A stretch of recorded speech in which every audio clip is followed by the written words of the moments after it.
You asked me if an ordinary person, by studying hard, would get to be able to imagine these things like I imagine. Of course, I was an ordinary person who studied hard. There's no miracle people. It just happens they got interested in this thing, and they learned all this stuff. They're just people.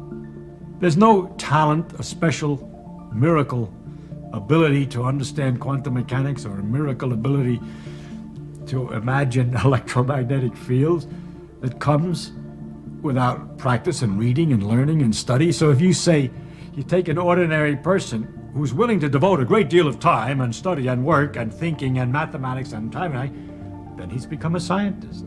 There's a small subset of the people that can be very happy being obsessive about things. And, obsession can often get things done that just practical, prudent, pedestrian work won't, or at least won't for a very long time.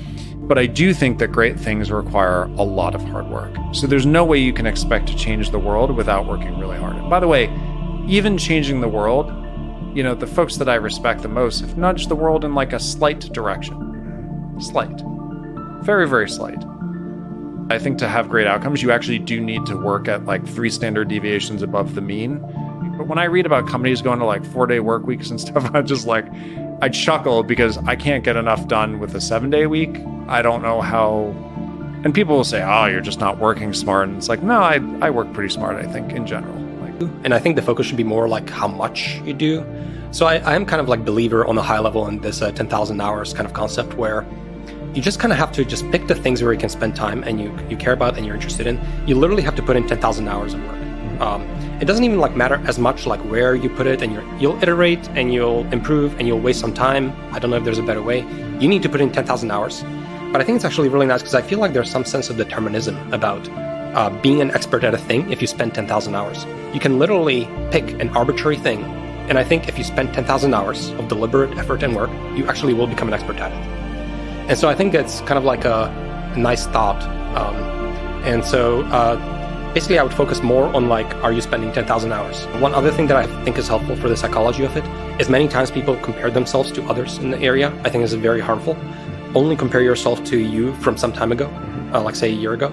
Are you better than you a year ago? This is the only way to think. And I think then you can see your progress, and it's very motivating. You will waste time doing something wrong. Yes. You will eventually figure out it's not right. You will accumulate scar tissue.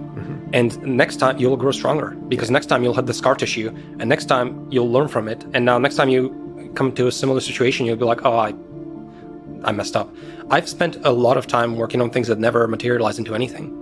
And I have all that scar tissue, and I have some intuitions about what was useful, what wasn't useful, how things turned out.